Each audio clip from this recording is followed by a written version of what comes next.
Last வீடியோவில் ஜேடிகேனா என்னன்னு பார்த்தோம். ஸோ இந்த வீடியோவில் ஜாவாவில் எப்படி ஒரு பேசிக் சின்டாக்ஸ் எழுதி அந்த ப்ரோக்ராமை எப்படி நம்ம ரன் பண்ணுறதுன்னு பார்க்கலாமா?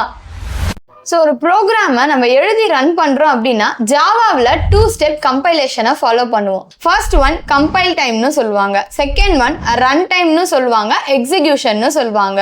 ஸோ அந்த ஃபர்ஸ்ட் ஸ்டெப்பில் ஜாவாவோட ரூல்ஸ் எல்லாம் ஃபாலோ பண்ணி தான் நம்ம கோட் பண்ணியிருக்கோமான்னு செக் பண்ணணும். சம் இன்ஃபர்மேஷன்ஸை ஆட் பண்ணி ஹியூமன் அண்டர்ஸ்டாண்டபிள் லாங்குவேஜில் இருந்து மிஷின் அண்டர்ஸ்டாண்டபிள் லாங்குவேஜுக்கு ப்ரோக்ராமை கன்வெர்ட் பண்ணி கொடுக்கும். ஸோ செகண்ட் ஸ்டெப்பான எக்ஸிக்யூஷனில் லாஜிக்கல் எரர் என்னன்னு செக் பண்ணும். லாஜிக்கல் எரர் இல்லை அப்படின்னா நமக்கான அவுட்புட் என்னன்றத ஷோ பண்ணும்.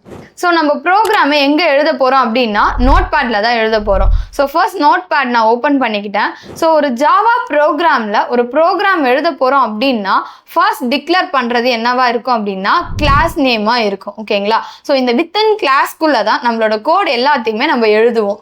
ஸோ ஃபர்ஸ்ட் அது எப்படி எழுத போகிறோம் அப்படின்னா கிளாஸ், அதுக்கு நம்ம ஒரு பேர் வைக்க போகிறோம். ஸோ நான் என்ன வைக்கிறேன் அப்படின்னா டெஸ்ட்டுன்னு வச்சுக்கிறேன். ஓகேங்களா? ஸோ அதை ஓப்பன் பண்ணிவிட்டு அதை நம்ம கண்டிப்பாக என்ன பண்ணணும் அப்படின்னா க்ளோஸ் பண்ணணும். இதை க்ளோஸ் பண்ணிவிட்டு அதுக்கப்புறம் ஸோ ஒரு ஜாவா ப்ரோக்ராமை நம்ம ரன் பண்ணுறோம் அப்படின்னா ரொம்ப முக்கியமான விஷயம் என்ன அப்படின்னா மெயின் மெத்தட். ஸோ அந்த மெயின் மெத்தட் இருந்தால் மட்டும்தான் நம்மளால் நம்மளோட ஜாவா ப்ரோக்ராமை ரன் பண்ண முடியும். ஸோ அதனால் என்ன பண்ணலாம் அப்படின்னா மெயின் மெத்தட்கான சின்டாக்ஸாக பார்க்கலாம். So public static void main open and close string array of args. So இதை நம்ம டிக்ளேர் பண்ணிட்டு இதுக்கு ஓப்பன் அண்டு க்ளோஸ் நம்ம கொடுத்தே ஆகணும். இந்த ஓப்பன் பண்ணி க்ளோஸ் பண்ணியிருக்கோம்ல இந்த பிளாக்குள்ளே தான் நமக்கான கோட் எல்லாத்தையுமே நம்ம ரைட் பண்ணுவோம். ஸோ இப்போ நான் என்ன பண்ண போகிறேன் அப்படின்னா ஹலோ வேர்ல்டுன்னு ஒரு வேர்டை பிரிண்ட் பண்ணி பார்க்கணும். ஸோ இங்கே ஒரு வேர்டை நம்ம பிரிண்ட் பண்ணணும் அப்படின்னா அதுக்கு யூஸ் பண்ணுறது என்ன அப்படின்னா system.out.println யூஸ் பண்ணுவோம். ஸோ இதுக்கு ஓப்பன் அண்டு க்ளோஸ் செமிகோலன், அந்த லைனை நம்ம எண்ட் பண்ணுறோம் அப்படின்னா அது கண்டிப்பாக என்ன பண்ணணும் அப்படின்னா செமிகோலன் வைக்கணும். ஸோ இதுக்குள்ளே நான் என்ன பண்ணுறேன் அப்படின்னா நீங்கள் எதையாவது பிரிண்ட் பண்ணி பார்க்கணும் அப்படின்னா வித்தின் டபுள் கோட்ஸ்குள்ளே நீங்கள் எதை பிரிண்ட் பண்ணணும்னு நினைக்கிறீங்களோ அதை கண்டிப்பாக கொடுத்துக்கோங்க.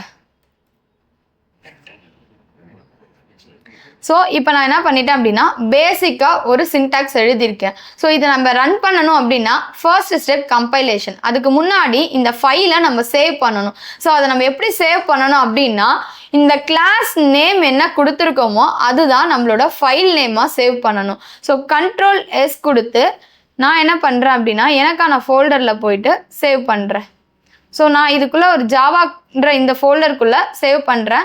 ஸோ எனக்கு இங்கே வந்து எந்த ஒரு ஃபைலுமே இல்லை, எம்டியாக இருக்குது. ஓகேங்களா? ஸோ இப்போ என்ன பண்ணுறேன் அப்படின்னா இங்கே போயிட்டு என்னோடய கிளாஸ் நேம் டெஸ்ட் அதை கொடுத்து நான் என்ன பண்ணுறேன் அப்படின்னா .javaன்னு சேவ் பண்ணுறேன். எல்லா ஹை லெவல் லாங்குவேஜுக்குமே அதோட ஓன் எக்ஸ்டென்ஷன் இருக்கும். ஸோ இங்கே ஜாவாவுக்கு .java. ஸோ இதை கொடுத்துட்டு நான் என்ன பண்ணுறேன் அப்படின்னா சேவ் பண்ணிக்கிறேன். ஸோ இப்போ என் ஃபைல் வந்து சேவ் ஆகிடுச்சு. இப்போ இதை நான் ரன் பண்ணி பார்க்கணும் அப்படின்னா அதுக்கு நான் வந்து கமாண்ட் ப்ராம்ப்ட் தான் ஓப்பன் பண்ணி ரன் பண்ணி பார்க்கணும். ஸோ என்னோடய ஃபைலை நான் எங்கே சேவ் பண்ணியிருக்கனோ அந்த ஃபோல்டருக்குள்ளே போயிட்டு மேலே என்னோட அந்த பாத் இருக்குல்ல அதில் போயிட்டு நான் என்ன பண்ணுவேன் அப்படின்னா cmdன்னு கொடுத்துட்டு இங்கே போயிட்டு நான் 2 ஸ்டெப் கம்பைலேஷன்னு சொன்னேன்ல. ஸோ அந்த ஃபர்ஸ்ட் ஸ்டெப்புக்குன்னு ஒரு கமாண்ட் இருக்குது. அதுதான் என்ன அப்படின்னா javac என்னோட ஃபைல் நேம் என்னவோ .java கொடுத்தீங்க அப்படின்னா எந்த ஒரு எரரும் இல்லை அப்படின்னா உங்களுக்கு நெக்ஸ்ட் ஸ்டெப்புக்கு போயிடும். ஸோ என்னோட கோடிங்கில் எந்த ஒரு எரரும் இல்லை, அதனால் அது என்ன ஆயிடுச்சு அப்படின்னா நெக்ஸ்ட் ஸ்டெப்புக்கு போயிடுச்சு.